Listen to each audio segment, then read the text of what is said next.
In the 5th century before the Common Era, when the great historian Herodotus of Halicarnassus made his journeys through the lands of the Near East, he encountered customs that would both fascinate and perplex him. Among all the strange practices he witnessed in his travels, few captured his attention quite like the marriage and religious customs of the Babylonians, that sophisticated people who dwelt along the fertile banks of the Euphrates River. Babylon in those days was a city of marvels, massive walls that seemed to touch the sky, hanging gardens of legendary beauty, and temples that rose in towering ziggurats toward the heavens. At the heart of Babylonian religious life stood the worship of Ishtar, the great goddess whom the Greeks knew as Aphrodite, but who was in truth far more complex and powerful than her Hellenic counterpart. Ishtar was simultaneously the goddess of love and warfare, of fertility and political power, of sexual desire and divine vengeance.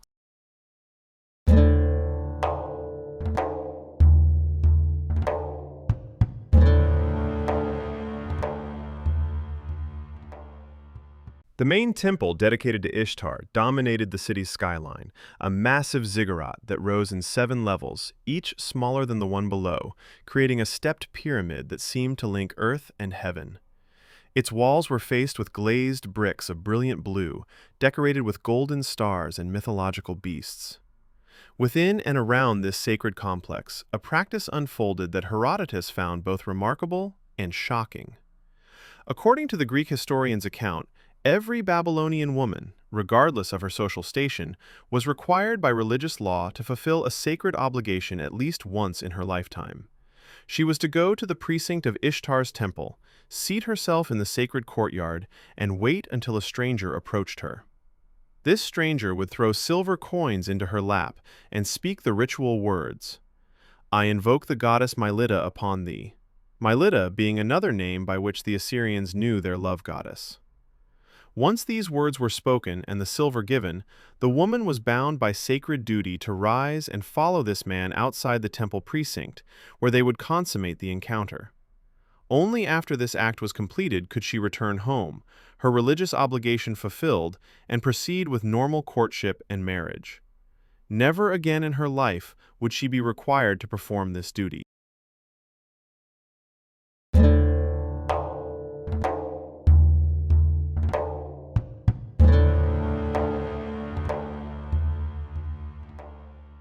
Let us imagine this scene more vividly through the eyes of those who participated in it.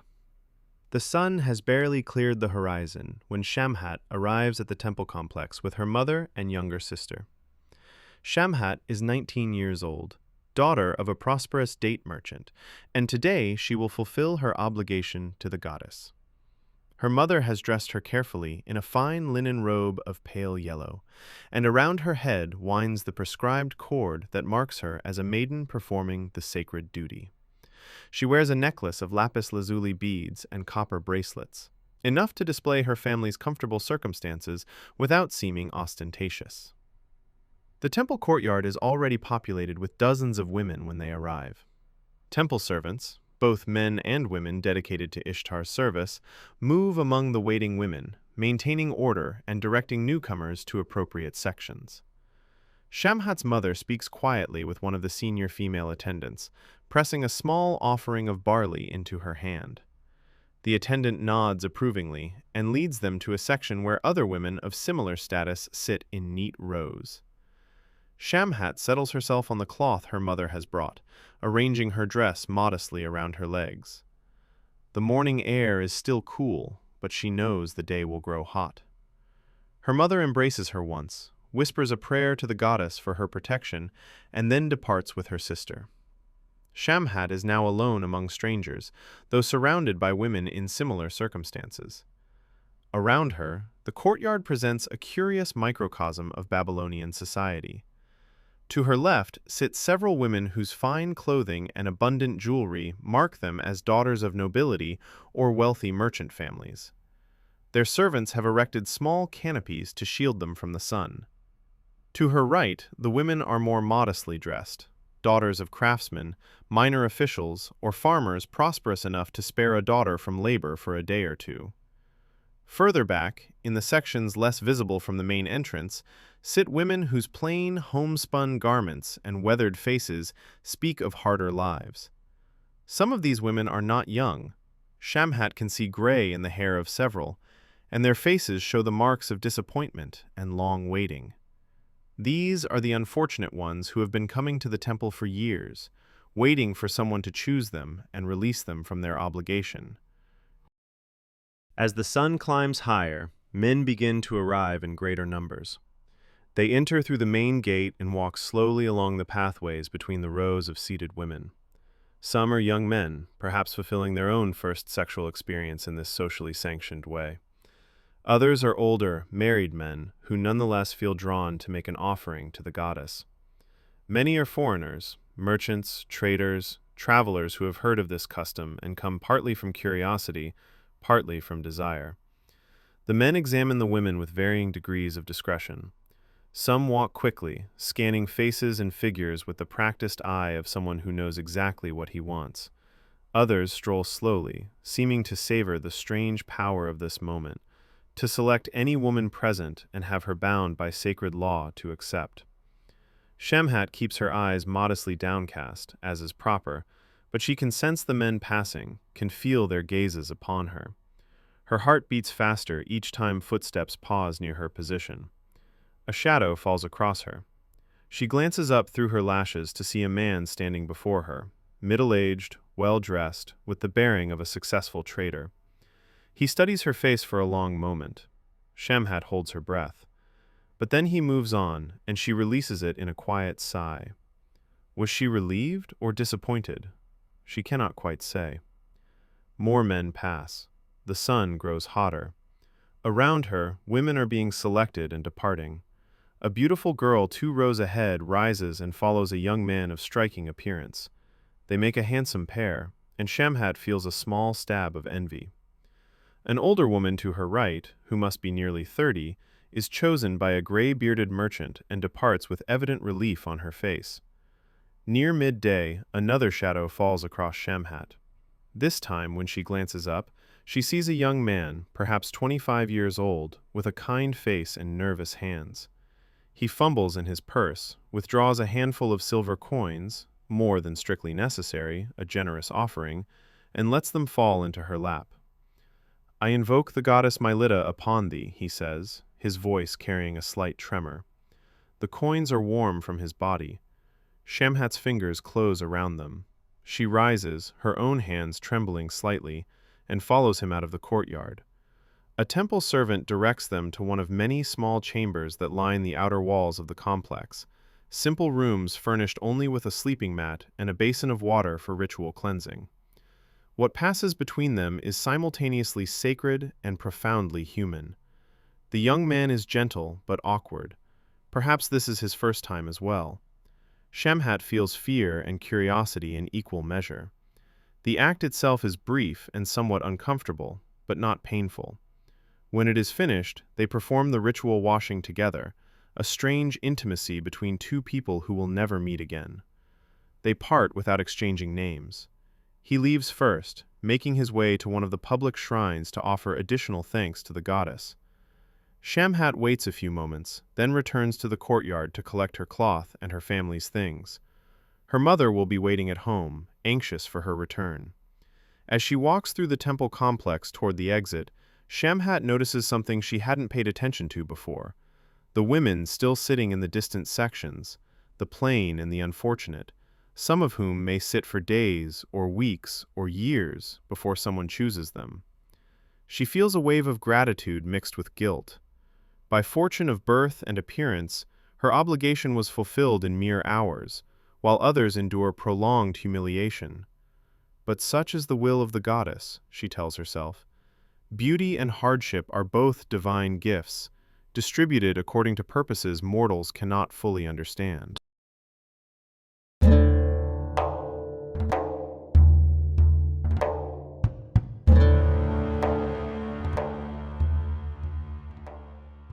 Herodotus describes another Babylonian custom that he considered even more remarkable than the temple ritual, a practice he judged to be the wisest marriage custom he had encountered in all his travels. This was the annual marriage auction, held in each village and city throughout Babylonian territories.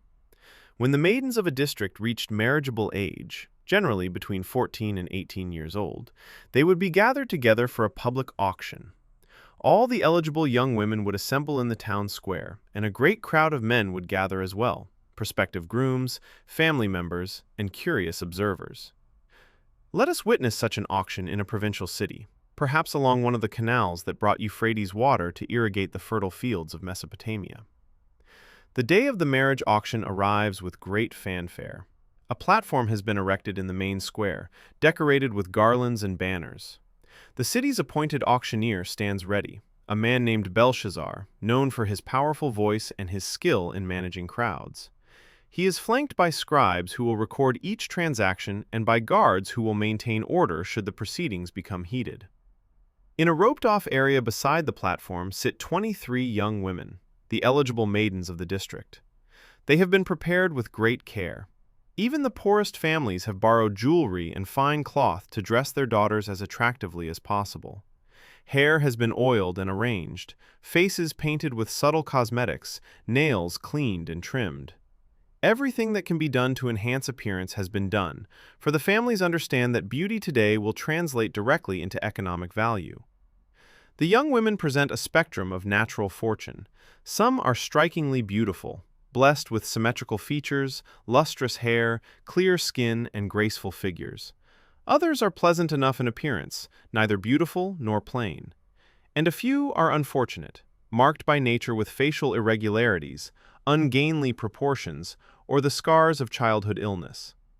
Belshazzar climbs onto the platform and raises his arms for silence. The crowd, perhaps 300 people, gradually quiets. "Citizens and visitors," he calls out in his trained voice, "today we conduct the sacred marriage auction, as has been our custom since the days of our ancestors. The goddess Ishtar presides over these proceedings, and may she bless each union formed today." The crowd murmurs approval. Several people make quick gestures of religious reverence. "We begin, as always, with the fairest of the maidens," Belshazzar continues. He gestures, and guards help a young woman onto the platform. Her name is Belisunu, and she is 16 years old, daughter of a farmer of modest means. But nature has been extraordinarily generous to Belisunu. Her beauty is the kind that draws eyes. Dark, expressive features, thick black hair that falls past her waist, a figure both graceful and womanly. She stands on the platform with downcast eyes, face flushed with embarrassment at being so publicly displayed, but her very shyness only enhances her appeal. Belshazzar has her turn slowly so all can see. "Behold Belisunu, daughter of Mushazib, 16 years of age, healthy in all respects, skilled in weaving and household management. Who will offer for this maiden?" 10 minnae, calls a voice immediately, a young man in expensive robes, son of one of the city's wealthiest families. 12 minnae, counters another, older but clearly wealthy. 15 minnae. The first bidder is not to be outdone. The crowd watches with rapt attention. These sums are enormous. A skilled craftsman might earn 2 minnae in a year of labor. The bidding continues to escalate. 18, 20, 22 minnae.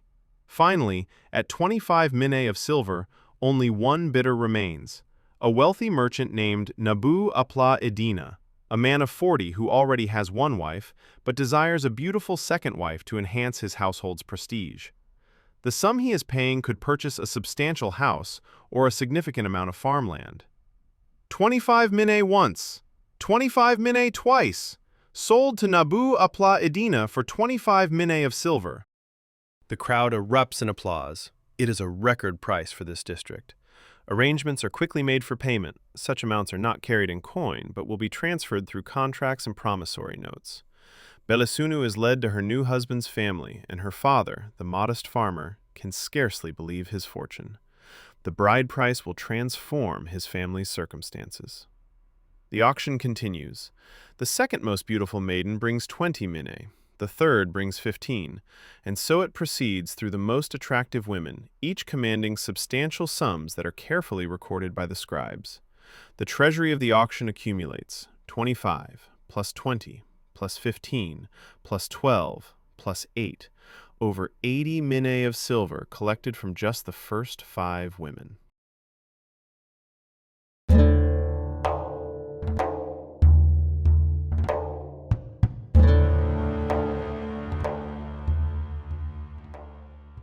After the most beautiful women have been sold, Belshazzar's approach changes dramatically.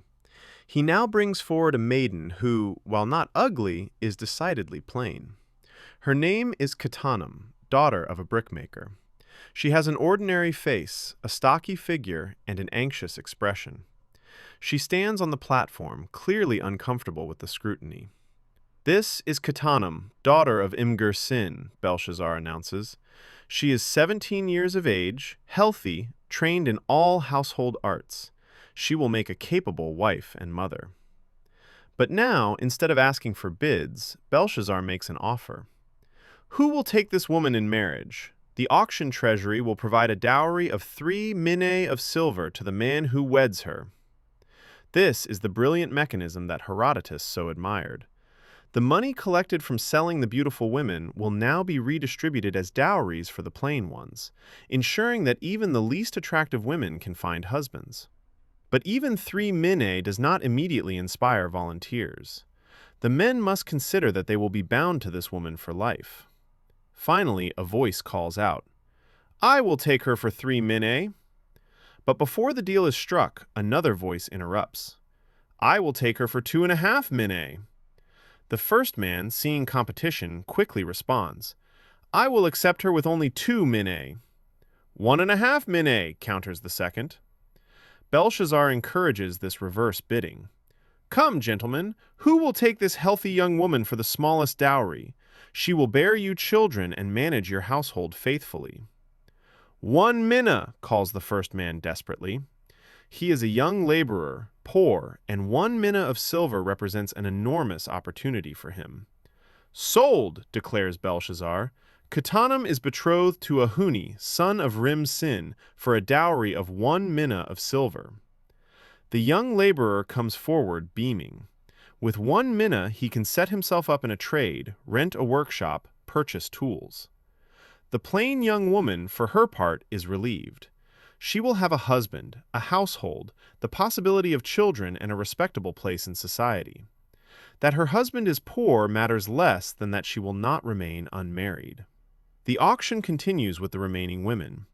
One has a withered arm from a childhood injury. She receives a dowry of 4 minae and finds a husband willing to accept her. Another is exceptionally short, barely 5 feet tall. 3 minae secures her a match. The final maiden has a hair lip that mars her speech. She requires a dowry of 5 minae, the largest sum needed, but even she finds a husband. By day's end, every young woman has been matched with a husband. The wealthy men have competed for beautiful wives, paying enormous bride prices that reflected both the women's attractiveness and the men's desire to display their prosperity. The poor men have accepted plain or imperfect wives along with dowries that will significantly improve their economic circumstances.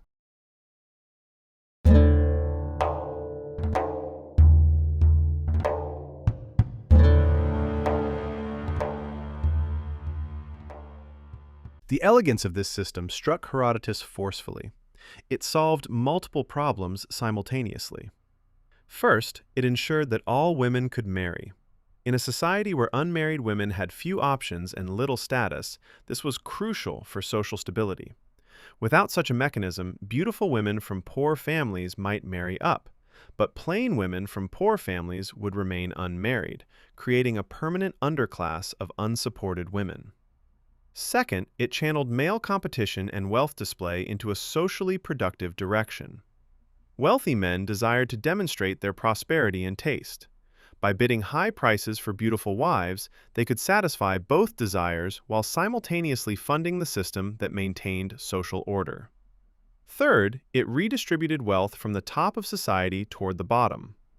The silver paid by rich men for beautiful wives became dowries that helped poor men establish themselves.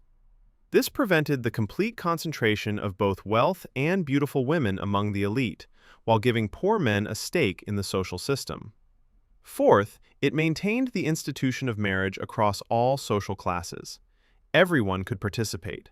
Wealthy men by bidding, poor men by accepting dowries, beautiful women by attracting high bids, plain women by receiving compensatory dowries. The system was explicit about the economics of marriage in a way that modern sensibilities might find crude. But Herodotus, with his comparative perspective, recognized that all marriage systems involve economics. The question is whether those economics are managed openly and equitably, or hidden and left to produce random outcomes.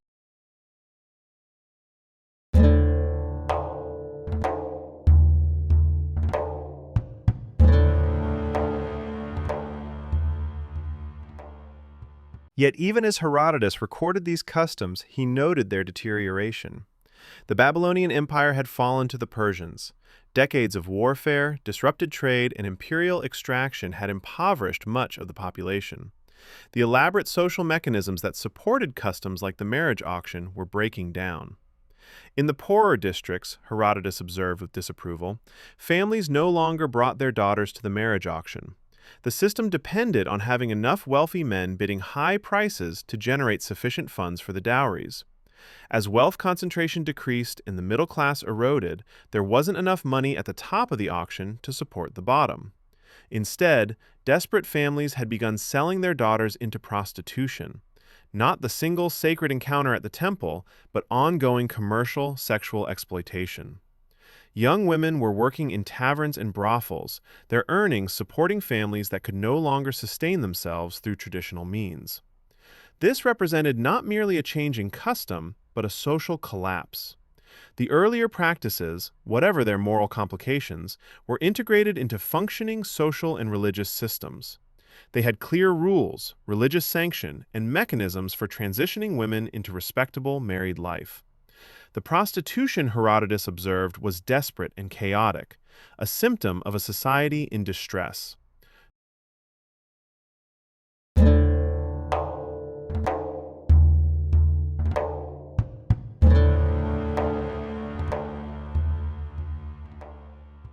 The Greek historian struggled to make sense of these customs through the lens of his own culture. Greek marriage practices were entirely different, arranged privately between families, with no public auctions or temple obligations. Greek women lived far more secluded lives, rarely appearing in public spaces, certainly never sitting in temple courtyards awaiting selection by strangers. Yet Herodotus approached these foreign customs with a mixture of shock and admiration. He was scandalized by the temple practice, but he praised the marriage auction as supremely wise. His account reveals a mind trying to judge foreign customs fairly, even when they violated his own society's deepest norms. What Herodotus recognized, whether consciously or not, was that these customs represented sophisticated institutional solutions to universal human problems.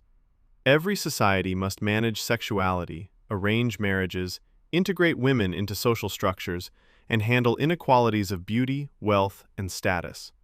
The Babylonians had developed explicit, public mechanisms to address these challenges. Whether their solutions were morally superior to the Greek approach was debatable, but they were certainly more transparent. Modern scholars approach Herodotus's account with considerable skepticism. While he was often a reliable observer, he sometimes reported hearsay as fact, exaggerated for dramatic effect, or misunderstood what he witnessed. No Babylonian text confirms that all women were required to sit in Ishtar's temple awaiting strangers. Archaeological evidence suggests temple prostitution existed, but probably involved specialized priestesses rather than all women universally.